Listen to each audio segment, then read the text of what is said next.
Many days fell away with nothing to show, and the walls kept tumbling down in the city. Assalamualaikum warahmatullahi wabarakatuh. Halo teman-teman, perkenalkan saya Zulfana Aulia Putri dari SMP Negeri 1 Bogor. Saya akan membacakan sebuah cerpen yang berjudul Mengejar Mimpi Mulia Nadine, karya Nadia Tanisa Nauren. Nadine adalah seorang anak gadis yang duduk di kelas 7 SMP. Nadine anak sulung dari 3 bersaudara. Kedua adiknya laki-laki masih duduk di bangku sekolah dasar. Nadine tinggal bersama keluarganya di lereng gunung, yaitu sebuah desa kecil yang jauh dari keramaian kota. Kanan dan kiri rumahnya adalah hamparan kebun yang tumbuh menghijau. Kemudian ada sebuah aliran sungai kecil yang airnya sangat jernih dan dingin. Kehidupan keluarga Nadine sederhana. Mereka makan memanfaatkan hasil berkebun seperti sayur mayur dan buah-buahan. Bapaknya seorang supir bus antar kota, sedangkan ibunya bekerja di kebun tetangga. Penghasilan orang tuanya sangat minim untuk mencukupi kebutuhan hidup sehari-hari dan biaya sekolah. Masyarakat di tempat mereka tinggal jarang yang melanjutkan sekolah, apalagi untuk anak perempuan. Biasanya setelah lulus SD atau SMP, mereka membantu di kebun. Hari ini tanggal 21 April, bertepatan dengan peringatan Hari Kartini.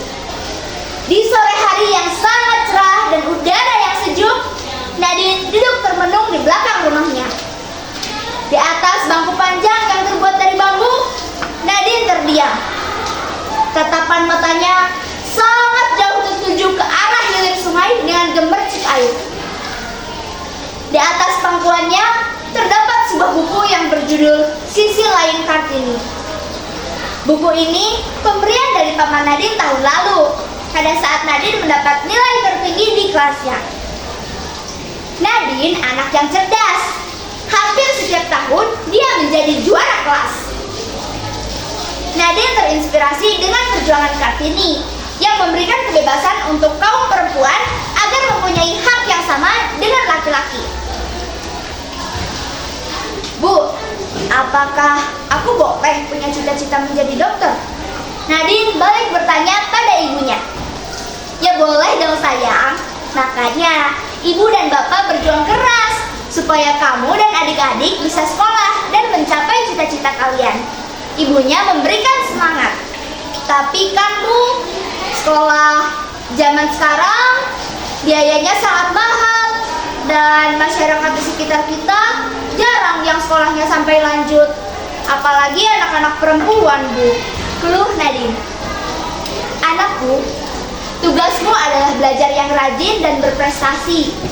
Untuk urusan biaya, biarlah menjadi tugas bapak dan ibu. Masalah kebiasaan masyarakat kita yang anak perempuannya tidak melanjutkan sekolah, ya biarlah, itu menjadi pilihan mereka. Masa depanmu ada pada pilihanmu, nak. Ibu yakin bahwa ilmu yang bermanfaat lebih baik daripada harta yang banyak, sayang.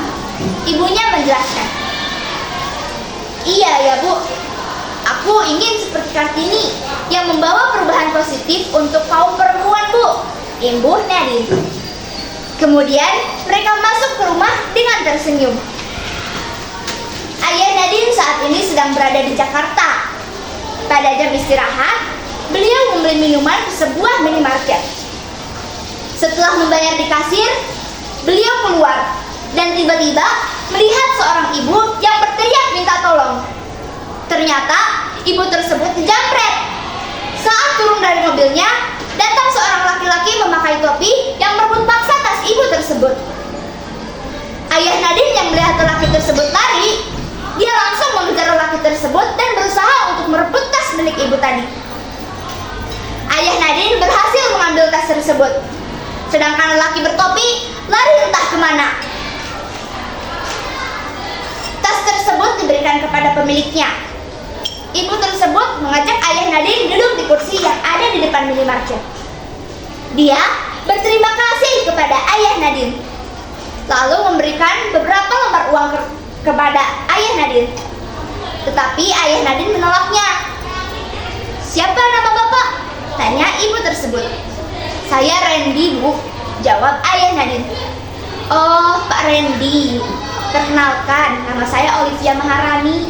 Bapak tinggal di Jakarta?" Bu Olivia bertanya. "Rumah saya di kampung, Bu. Saya hanya bekerja di Jakarta ini sebagai sopir bus," jawab ayah Nadine. "Oh, gitu. Kalau saya kebetulan dokter, Pak. Saya dinas di rumah sakit," kata Bu Olivia. "Wah, jadi ibu ini seorang dokter ya?" Pak Randy memastikan. Ekspresi wajahnya tampak sumringah. "Iya, betul Pak Randy. Memangnya kenapa ya, Pak?" tanya Bu Olivia. Tidak apa-apa, Bu. Saya jadi teringat anak saya yang bercita-cita ingin menjadi dokter," kata Pak Randy. "Wah, cita-cita yang mulia itu. Pasti Pak Randy bangga dengan anak Bapak," sahut Bu Olivia. "Iya, Bu, saya bangga. Tapi dengan kondisi ekonomi keluarga saya ini, rasanya tidak mungkin saya bisa membiayai anak saya untuk kuliah di kedokteran, Bu," kata Pak Randy lirih. "Setiap anak berhak mempunyai mimpi dalam hidupnya. Percayalah, Pak, ketika kita yakin, maka Tuhan akan memberikan jalan untuk meraihnya." Bu Olivia memberikan semangat. "Kalau Bapak berkenan, saya ingin bertemu dengan anak Bapak," ibunya. "Tentu saja boleh, Bu. Anak saya juga pasti senang bertemu dengan ibu dokter," sahut Pak Randy. Mereka berdua menyepakati untuk bertemu di kampung halaman Pak Randy minggu depan. Dr. Olivia adalah seorang dokter spesialis paru-paru. Dia menangani pasien-pasien yang mengalami kasus COVID-19 dengan sangat ramah dan penuh kasih sayang selama masa pandemi. Dr. Olivia juga merupakan ketua yayasan pendidikan bagi orang yang tidak mampu. Yayasan tersebut dikelola bersama dengan rekan-rekan dokter lainnya. Hari Minggu, Dr. Olivia berkunjung ke rumah Pak Randy. Dia disambut hangat oleh keluarga Pak Randy, termasuk Nadine yang sejak dari tadi menunggu kedatangannya. Mereka berbincang sambil menikmati singkong rebus dan teh manis yang disajikan oleh istri Pak Randy.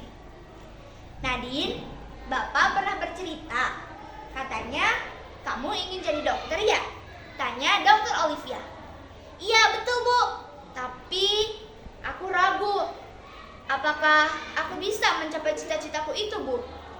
Karena budaya masyarakat di sini untuk anak perempuan jarang yang melanjutkan sekolah. Juga kondisi ekonomi keluargaku tidak mampu, Bu," jawab Nadine dengan nada sedih. Nadine, R.A. Kartini sudah memperjuangkan emansipasi wanita di Indonesia. Beliau berjuang untuk persamaan hak antara laki-laki dan perempuan. "Jadi, kamu harus tetap semangat untuk mengejar cita-citamu," ucap Dr. Olivia. "Tapi, bagaimana dengan biayanya, Bu? Sekolah kedokteran kan sangat mahal," tukas Nadine. "Untuk masalah biaya, kamu tidak usah khawatir ya.